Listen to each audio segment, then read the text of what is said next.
In the first module, we saw that immediately upon turning to this view that knowledge is true opinion, Socrates / Plato raises this difficulty, namely that this view about what it is to perceive, taking a sensory experience and then making a judgment based upon your knowledge of the essential nature of various categories, that doesn't seem to allow for you to make false or incorrect judgments. If you know that a triangle is a three-sided enclosed planar figure, then either the thing that you're looking at in fact satisfies that definition, it has those properties, has that essence, or it doesn't. And so it looks like this view only allows you to know things, and that it doesn't allow for false opinion. And this is the problem that Plato has, and he frames it through Socrates by talking about, look, either you know something or you don't. Either you have knowledge of the essential nature of something and can use it to categorize and make a judgment, or you don't. If you do, it doesn't seem like you could get it wrong. If you don't, it doesn't seem like you're categorizing at all. So either you're correct or you've got nothing. And this seems to be the problem. So the first view that's offered up is the notion that to have a false opinion is to think of something that it is not, or at least not what we think it is. And so the idea here is, look, either we have the form or we don't. When we have a false judgment, when we come to make a categorization that isn't a adequate or correct categorization, it's because we make a judgment on the basis of something we don't have. That is, our knowledge of its appropriate category. But this doesn't look like a very promising theory. And we've noticed throughout the dialogue as we've been reading through it, the Greeks had a real problem with trying to understand nothingness, emptiness. It metaphysically made no sense to them. Their number system, for instance, doesn't have a zero. All throughout the dialogue, you see Plato rehearsing problems about non-existence, about nothing. And so this response to this view isn't at all surprising to us. Look, to think of that which is not is to think of nothing. Nothing does not exist, hence thinking of nothing is to have no opinion, which is not to think at all. And so this first view, that false opinion of thinking is thinking of that which is not, that just cannot work, says Plato, because that would involve us thinking about things that don't exist, that can't happen. The next view that the discussants entertain is this idea of false opinion as heterodoxy. That is, false opinion consists in judging something in a way that's contrary to or different from an acknowledged standard. So in other words, you have a concept, you have an essential nature that you know, and you misapply it to some object. The idea here is that false opinion results from switching one real object for another in one's mind, having a perception and miscategorizing that perception. So in this way, false opinion will arise in thought.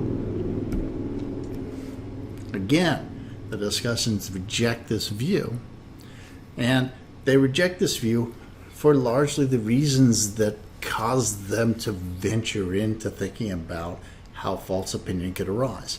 Namely, the view that the discussants have been advocating about the nature of perception, where you're making perceptual judgments by categorizing the experiences that you're having in reference to concepts, categories, essential natures, universals. And so they say, look, on this view, if you have a standard, you're definitely going to know whether or not it applies. So you're never going to pull up by accident your Theodorus standard and then apply it to Theaetetus because you meant to bring up your Theaetetus standard. you pull up that standard. This is what it is to be Theodorus. There's no mistaking that for this is what it is to be a Theaetetus. And because there's no mistake about what concept, what universal, what essential nature you're using, there can't be any misapplication of that essential nature to the perception, thinking that it's some different essential nature. So I go, well, maybe we can make this work somehow. Let's see if we can't come up with some story about how memory and categorization work that allow for this misapplication. And so the first view that they come up with is this metaphorical theory about the nature of the mind and how this theory about perceptual categorization works. And that theory is the ball of wax theory. So they offer up this sort of different theory of the mind, a sort of physical version of that big head animation that we used in the first lecture. The idea here is that your knowledge of categories, the forms that you have, the universals that you have, the essential natures that you have, they're like impressions in a ball of wax.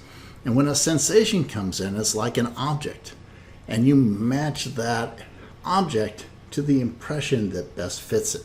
And that's how categorization works. So it's a lot like those games that little children play where you take the star shape or you take the square shape and you stick it into the star hole on a board, or you stick it into the square hole on the board. You're matching the perception to the object, filling in that hole or that depression in the ball of wax. And so the idea here is, well, maybe when you have a false opinion, you take that perception and you put it in the wrong hole. You take a square peg and you put it in a round hole, for instance. But that very metaphor suggests the problem that they think they're going to have with this. If false opinion arises when one misfits one's impressions of sense with one's impressions of memory, right?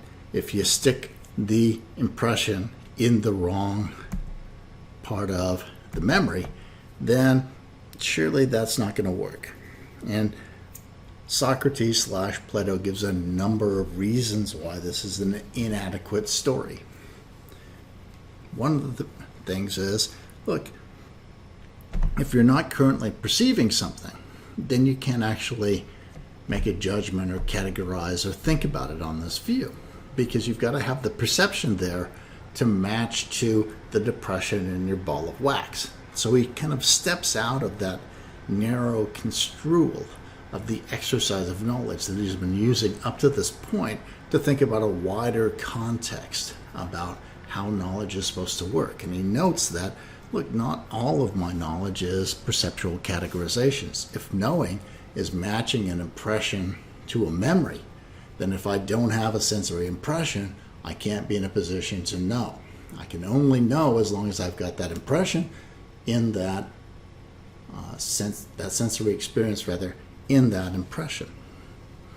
And so he doesn't think that this is a general view about the nature of knowledge, and so he rejects it for that reason. And he also rejects it because he thinks that this view really doesn't give us a plausible story about how the mismatching of one's memory and one's sensory experiences does occur.